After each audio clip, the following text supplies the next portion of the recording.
What happens when the war ends but the hate doesn't? When two enemies are locked behind the same razor wire, forced to breathe the same desert air, waiting for a peace that might never come. Today, we peel back the layers of suspicion and psychological torment that defined life inside America's secret German POW camps in the immediate aftermath of 1945. The sun didn't just shine on Camp Gruber, it pressed down, baking the dust into concrete. This wasn't Germany. This was the American Southwest. Geography was irrelevant when the triple fence was the only reality. Inside the wire, 5,000 men who had once worn the swastika stood rigid. They were prisoners, yes, but they hadn't surrendered their pride.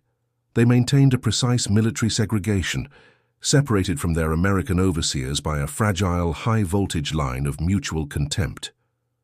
The U.S. Guards watched them constantly. Every movement, every whispered word was monitored. The war was officially over, but the suspicion was absolute. Who among the defeated was still loyal to a ghost? Who was planning escape or worse? Silence was the deadliest weapon here, a silence heavy with unsaid resentments, a silence that always promised violence. The transition from guard duty to off-duty was never smooth. It was a sudden, unnatural switch, like turning a complex machine into scrap metal. The Americans shed their rigid posture, but they kept the sidearms, a silent acknowledgement that the war might be over. But the hatred had only relocated. Tonight, they congregated on the scrubland patch just outside the guard towers, an area that usually remained empty, reserved for sniper sightlines. Suddenly, a new geometry began to assert itself in the dust, defined not by military strategy, but by 4 haphazardly placed canvas sacks. The rigid guards maintained their weapons even in peace, signifying lingering threat. From the triple fence, the 5,000 German prisoners, men who prided themselves on immediate comprehension of any system, watched this spectacle unfold with a silent, heavy bewilderment. They had studied American propaganda films and military manuals, but nowhere was there mention of this baffling, frantic ritual. It started with a man throwing a small, hard white ball to another man positioned 60 feet away, only for the receiver to immediately fling it back. This seemed utterly pointless, a waste of energy in the 100-degree heat. The German POWs realized their intelligence files are useless against this cultural phenomenon. Then came the violence. A third man, wielding a smooth, heavy wooden club, a primitive weapon, stood between them. The pitcher went through a highly elaborate series of body contortions, a dance of unnecessary flair, before launching the sphere at blurring speed. The man with the club either missed entirely, resulting in loud American curses, or struck it with a terrifying crack that echoed across the dry camp. The guards' excessive use of profane language during recreation reveals a lack of discipline the Germans expected. Why would soldiers tasked with maintaining absolute control spend their precious leisure time chasing a projectile across the dirt? If this was a drill, the objective was obscured by excessive movement and screaming. A man would hit the ball and then sprint furiously, not toward cover, but toward one of the canvas sacks, only to stop suddenly and stand there, catching his breath. He was running toward a predetermined safe zone, only to remain vulnerable. The Germans identify the bizarre lack of strategic continuity. Why run if you just stop? Oberleutnant Dietrich, who had spent 3 weeks trying to engineer a viable escape route using only spoons and grit, leaned against the wire, his confusion absolute. "What is the purpose of the leather glove, he murmured to his comrade Klaus. The mitts were gigantic, almost comical appendages, designed purely for catching, not striking. They looked like grotesque, oversized lobster claws, yet the Americans cherished them, slapping them loudly as a sign of readiness. The observation of the mitts raises the specific question of specialized, non-combat gear, a symbol of American excess. Klaus, a logistics expert, postulated that it might be an inverted form of psychological training, designed to exhaust them physically until they welcomed the discipline of the following day. But the joy looked too genuine. When a man successfully struck the ball and sent it soaring, the resulting cheer was primal, disconnected entirely from the sober duty they exhibited during inspection. This shift was unsettling. The overwhelming genuine joy displayed by the guards suggests a hidden instability or schizophrenia. The German observation was clinical, but it was dissolving into silent cultural shock. They had anticipated brutality, cold efficiency, and maybe even boredom from their captors. They had not anticipated this loud, unstructured, almost childish enthusiasm for chasing a tiny sphere. They saw the Americans not as conquering overlords, but momentarily as disorganized, unpredictable boys wearing fatigues. The POWs realized that the enemy's true nature might be chaos, not pure order. The ultimate confusion stemmed from the lack of penalty for failure. A man would swing and miss 3 times, an absolute failure in any martial context, and simply walk away, only to return minutes later, ready to try again. The tolerance for repeated failure seemed dangerously high, yet they had won the war. This contradiction hammered at the core of the German belief system. The American tolerance for public failure challenges the German necessity for immediate, flawless execution. Tension spiked when one of the men, screaming something incoherent about hitting the dirt, slid headfirst into the base sack, kicking up a massive plume of Arizona dust. The dust hung in the air, connecting the playing field to the prison camp, temporarily obscuring the razor wire barrier. It was a visual violation of the psychological space they maintained. The physical dust cloud momentarily bridges the gap, symbolizing a dangerous proximity. Suddenly, a hard-hit ball sailed high, arcing beautifully over the outfielders. It cleared the small backstop net, bounced once on the hard pan, and rolled directly toward the triple fence. Every German eye tracked its movement. It stopped maybe 5 feet short of the wire, a white sphere of profound tension lying inert in no man's land. The baseball landing near the fence creates an immediate physical crisis point and potential interaction. The game froze. The noise stopped instantly. For the first time since the game began, the American guards, the outfielders nearest the boundary, looked directly at the prisoners, not with surveillance in mind, but with a momentary shared focus on the object of their recreation. They needed the ball back. The brief, focused, shared moment forces the guards to acknowledge the prisoners as more than just supervised numbers. A young corporal, Private Miller, stepped gingerly toward the ball. He stopped at the unwritten demarcation line, afraid to retrieve the object of their passion for fear of violating regulations and getting too close to the enemy. The entire camp held its breath. It was a ridiculous standoff. Thousands of former soldiers, locked in a duel of wills over a leather-bound sphere. The American guards' reluctance to cross the line highlights the absurdity of the rules governing proximity, even during recreation. Dietrich stared back, his face a mask of calculated neutrality.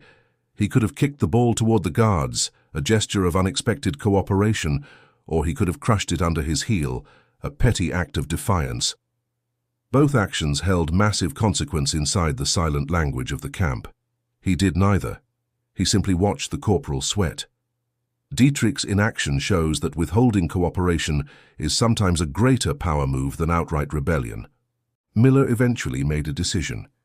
He bent down, scooped up a handful of loose pebbles and dust, and tossed them clumsily toward the ball, hoping to nudge it back towards his waiting teammates.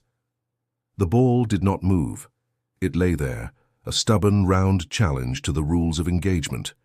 Miller's failed attempt to retrieve the ball non-violently emphasizes the psychological difficulty of interacting across the divide. Finally, a higher-ranking officer, Sergeant Riley, shouted a command, breaking the tension. "Leave it! Grab another, you idiot!" The command was laced with irritation, but it served to pull Miller back from the wire. The crisis passed, the ball abandoned in the dust, a forgotten artifact of American exuberance. The guards resumed their game, slightly more subdued now, the immediate proximity of the enemy having dampened their high spirits. The game's resumption highlights that distraction, not resolution, is the immediate method of handling friction. As the sun dipped behind the mountain range, casting long shadows that stretched the distance between the bases, the Germans watched the game conclude as suddenly as it had begun. The shouting stopped. The bats were collected. The guards immediately reverted to their stiff, impassive military bearing. They walked away, leaving the 4 canvas sacks and the lost baseball behind. The swift reversion to military posture suggests that the chaotic energy of baseball is a necessary, albeit confusing, release valve. But something fundamental had changed within the wire. The prisoners had seen the enemy discard their masks, revealing a capacity for profound, almost childish dedication to a meaningless sport. It wasn't the strength of American tanks that worried Dietrich now. It was the sheer, terrifying unpredictability of a culture that could find such intense, structured chaos satisfying. What kind of opponent rejoices in chasing failure? The final realization is the psychological threat of cultural unpredictability, a more dangerous weapon than military might.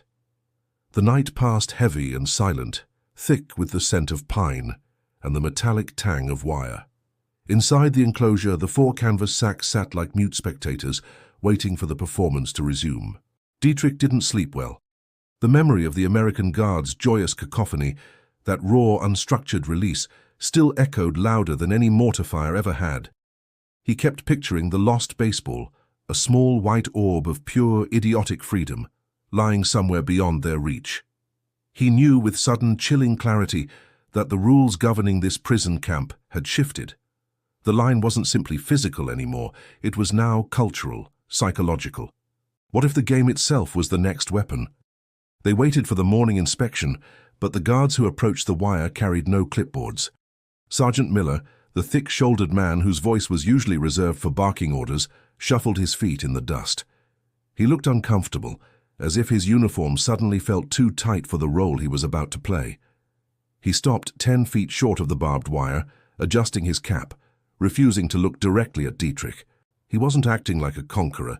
He was acting like a man trying to borrow sugar from a grumpy neighbor. That hesitation was the first crack in the rigid facade of their captivity. "All right, listen up," Miller began, his voice surprisingly soft, almost pleading with the surrounding air not to carry his words too far. "We're short a few hands today. Corporal Johnson twisted his ankle trying to slide on that damn dry dirt." He paused, wiping sweat from his brow, making this simple explanation sound like a complex strategic briefing. "We need 3 men, just to run bases. We got the equipment. You guys saw the game yesterday. Think you can handle chasing a ball?" The invitation hung in the dry morning air, a poisoned apple wrapped in thin American generosity. Dietrich's mind immediately began cataloging possible dangers. Was this a test? A covert attempt to recruit informants, or perhaps just to shame them by forcing them into a childish, degrading activity? He scanned the other guards behind Miller. Their faces were impassive, but their eyes held an almost nervous curiosity, proving this wasn't standard operating procedure. This wasn't military policy, it was improvisation, and improvisation was dangerous. Schmidt, always seeking a physical outlet, shifted his weight near the wire. A flicker of excitement, of pure animal boredom being relieved, crossed his face before he managed to mask it. He looked at Dietrich, a silent plea hanging between them. The choice was not between refusal and compliance, Dietrich realized, but between remaining a static prisoner, defined solely by his confinement, or momentarily accepting the enemy's chaos to better understand its structure. Survival wasn't just about defiance, sometimes it was about observation.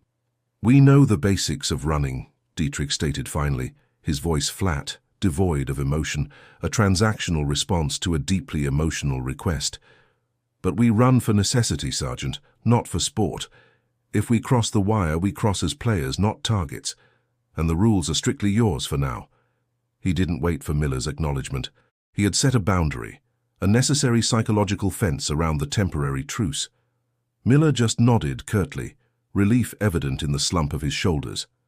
2 guards approached the gate and slowly, mechanically, unlatched the heavy chain. The squeal of the hinges sounded louder than gunfire. Crossing the wire was a physical violation of their sworn duty, a step into a liminal space where the laws of war seemed to momentarily dissolve. As Dietrich, Schmidt, and Private Meyer stepped onto the dusty field, they felt exposed, vulnerable in a way the enclosure had never allowed. The earth under their boots felt unfamiliar, too vast, too open. They were surrounded by Americans, yet they were utterly alone. The contrast between the groups was immediate and stark. The Germans, thin and uniformed in their dull, worn field gray, stood opposite the Americans in their loose-fitting khakis and baseball caps, looking like overgrown boys playing hooky. The American guards tried to appear casual, tossing the ball back and forth, but the tension was thick enough to chew. Every movement was self-conscious. Every eye contact was immediately broken. The universal language of sport was quickly revealed to be utterly foreign. Miller attempted to explain the fundamental absurdity of the game. "Okay, look, you hit the ball, you run to first base, then second, then third, then home." He pointed in sequence. "If the guy catches it before it hits the ground, you're out." Simple enough, except then came the concepts of tagging up, infield fly rules, and foul territory.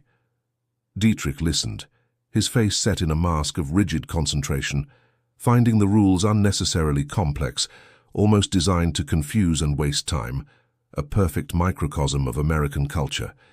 It was exhausting just to comprehend the failure potential. Miller sighed, abandoning the rulebook. "Just run when you hit it and run this way." He indicated the first baseline. "We'll shout if you screw up." The bat felt foreign and heavy in Dietrich's hands when he stepped up to the plate. It was a crude, thick club, utterly unbalanced. He looked out at Miller, who had taken the pitcher's mound, holding the ball loosely. The surrounding guards had stopped their nervous chatter. For a moment there were no prisoners, no guards, only two opposing figures defined by their positions on the field. Miller wound up and delivered an easy, looping pitch. It floated through the air, slow and inviting. Dietrich swung, not with the practiced aggression of a soldier, but with the cautious uncertainty of a man testing an unfamiliar tool.